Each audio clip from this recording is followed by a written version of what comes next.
آپ نے جب دیکھا اپنے لشکر میں کہ جو آپ کے ساتھ ہدہد کرتی تھی وہ نہیں ہے، اس کو تلاش کیا، جانوروں کو نکالا کہ جا کے ہدہد کو تلاش کر کے لاؤ، پرندوں کو بھیجا۔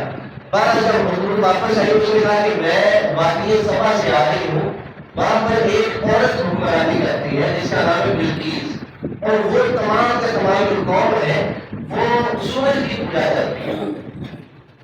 خدائی ایکتا پرست نہیں ہے، ایکتا پرستی نہیں کرتے، وہ سورج کی پوجا کرتے ہیں۔ حضرت سلیمان نے خط لکھا اس ملکہ کی طرف اور کہا کہ میں اللہ کا نبی ہوں، تو تم یہ آگ کی یا پھر سورج کی جو عبادت کرتے ہو اس کو ترک کرو اور اللہ کی عبادت شروع کرو۔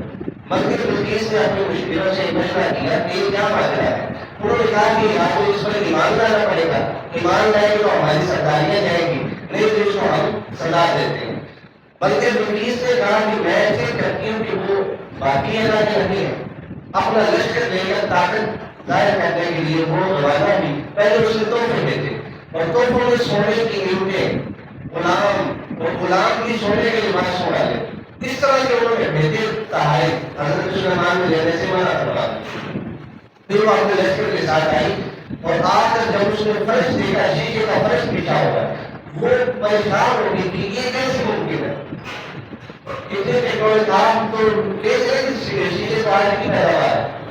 اس دور میں اس نے پہلے سمجھا کہ یہ پانی ہے، لیکن وہ شیشے کا فرش تھا، اتنا مضبوط تھا کہ اتنا اس کا حرام کا لشکر بھی پورا آ گیا۔ اللہ نے اس کو حیرت میں ڈالا اور حضرت سلیمان نے وہاں پر مشورہ کیا کہ کیوں نہ اس کو کوئی اللہ کا ایسا معجزہ دکھائے دے کہ یہ فوراً ہی مانگ لے گا۔ وہاں پر مشورہ کیا کہ جنات بھی موجود تھے، انسان بھی موجود تھے۔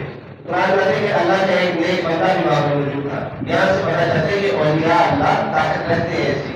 انبیاء کا ذکر نہیں کیا، انبیاء کا تو نام اللہ لے رہا تھا، ساتھ ذکر کیا کہ ایک اللہ کا خاص بندہ بھی وہاں موجود تھا۔ انہوں نے پوچھا کہ ملکہ بلقیس کا جو تخت ہے وہ بھی کئی ماہ مسجد تخت ہے، اس کو کون لا سکتا ہے؟ بھائی ملکہ بلقیس وہاں سے آ رہی ہے اپنے لشکر کے ساتھ، کئی دنوں کا سفر ہے، تو اس کو اس کے آنے سے پہلے کون یہاں حاضر کر سکتا ہے؟ کسی نے کہا کہ میں ایک دن میں لے آؤں گا، کسی نے کہا کہ میں راستہ لے آؤں گا۔ وہاں پر ایک افریت جن تھا، اس نے کہا کہ میں آپ کے یہاں سے اٹھنے سے پہلے یعنی پلک جھپکنے سے پہلے وہ تخت یہاں پر لے آؤں گا۔ وہ تخت لے آیا ملکہ بلقیس جب آئی، اس نے دیکھا کہ میرا تخت ہے، لیکن آپ کیسے؟